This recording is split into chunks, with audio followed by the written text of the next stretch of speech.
Allah has presented this to us. It is under our very noses. Right. It is us who has chosen to ignore it.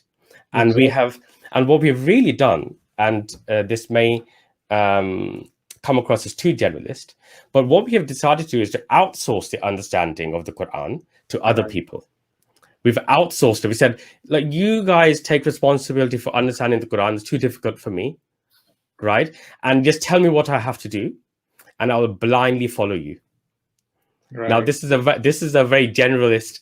You use a very good word, outsource. This is Yes.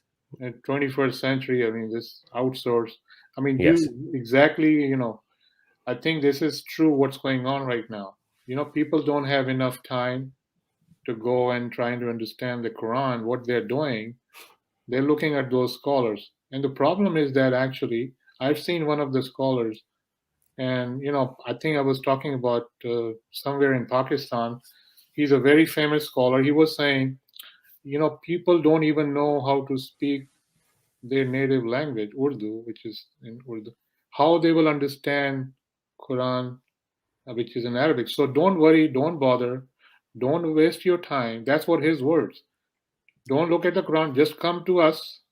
We'll teach you the Quran, we'll make sure you understand the Quran. You don't have to look at the Quran. That's exactly what he says. It's unbelievable. Yeah. It's unbelievable. Yeah. And think about the effect of that. The effect of this is that once you outsource the understanding of the Quran to someone else and you decide to blindly follow them, right, the result of this is that you are under their control. Those individuals control you. That is correct. Because this matter of deen is a matter of people's purpose of life. It can define how you live your life. Right. It can define, what you think you have to do to achieve salvation for the hereafter. So suddenly you have outsourced the control of your life to other people. A very important point. And also, I think, Manip, in Surah Baqarah, chapter 2, verse 41, chapter 5, verse 44, Allah talks about that.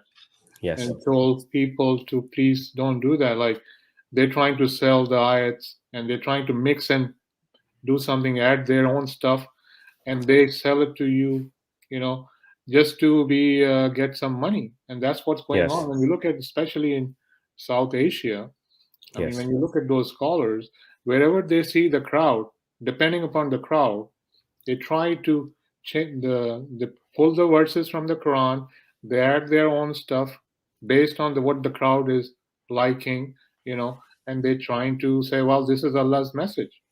That's what you go. People, for example, they're looking for something like do some verses, recite some verses, and they get more credit, and they will go to Jannah. If the crowd is like that, they're just going to say, yeah, just do this and you're fine. Which is which is very dangerous. They're trying to mix and add stuff, their own stuff, and then trying to sell it. That's what's been going on. Absolutely. And in the Quran, again, Allah gives examples, historical examples of people who have done that when they have decided to blindly follow other people when it comes to the matter of deen, and how they have gone wrong. And you look at the state of Muslims. So Allah says in the Quran that if you are true submitters, you will have the rule over this world. Right? Allah says that in the Quran. But you look at the state of Muslims. Look how divided Muslims are.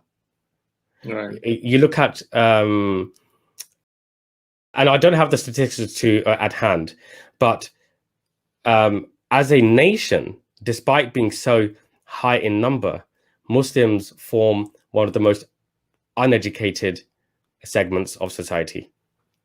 We are not really at the forefront of any new developments or discoveries in this world. Right? We are not ruling this world. We are generally, the Muslim nations have enslaved themselves to others. They're not really in control. Right. So you look at the state of Muslims, and it is not in line with what Allah says in the Quran we will be like if we are true Muslims. And one of the reasons of this is that we do not understand what Islam is. We've outsourced it to other people, like you say, who will then use it to control people, to make gain from it. Right. The result is that we are so high in number, but so powerless. And, I was speaking to a very learned person last weekend, who is also a very strong student of the Qur'an. And he was saying, do you know, how many Muslim Nobel Prize winners there have been over the last few decades? And I think there's maybe one, maybe Right. two. Very small number. We are not interested in discovering Allah's blessings anymore in this world that Allah has given to us. Right. He said to me last weekend, the things that you use on a day-to-day basis, so your phone, your TV, your computer, the light, how many of them were discovered by Muslims? Right.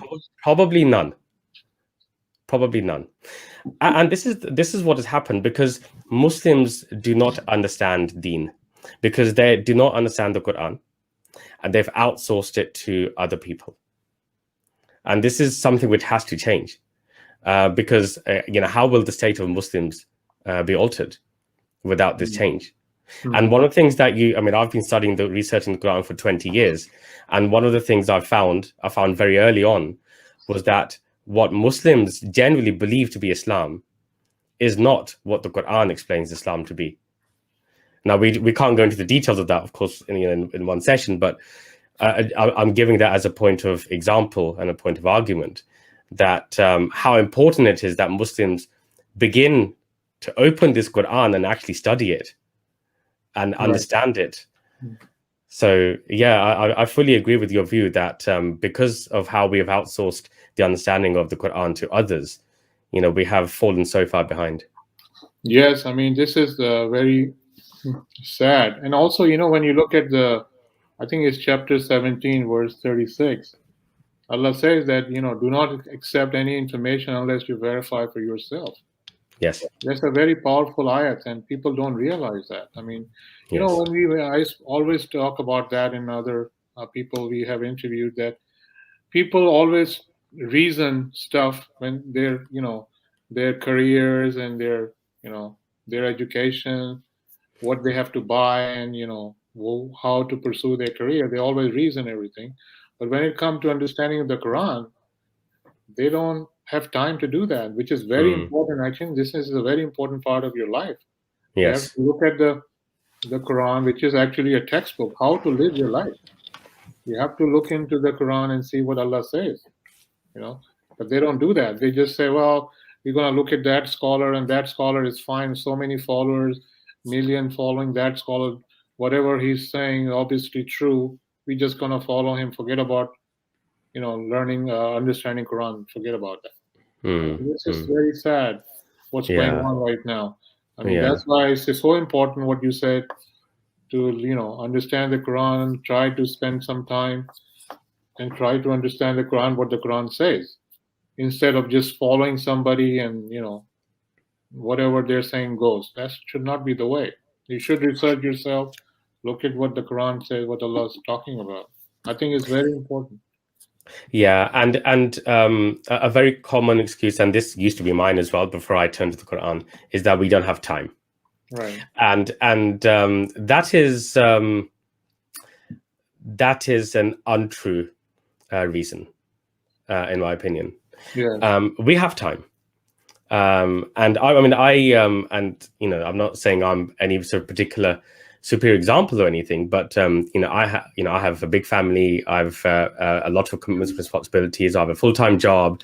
I've been a student as well, and I have parents who I seek to look after, and I have a very busy life. Right. But at the same time, I'm able to make time to study the word of my Creator. Right. The actual problem is not about time; it's about motivation.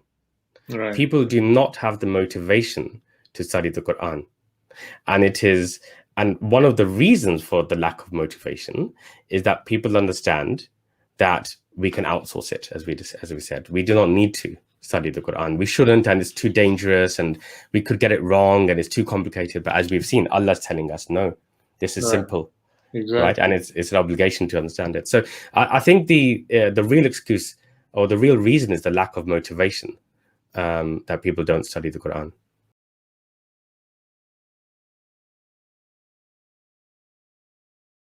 أفلا يتدبرون القرآن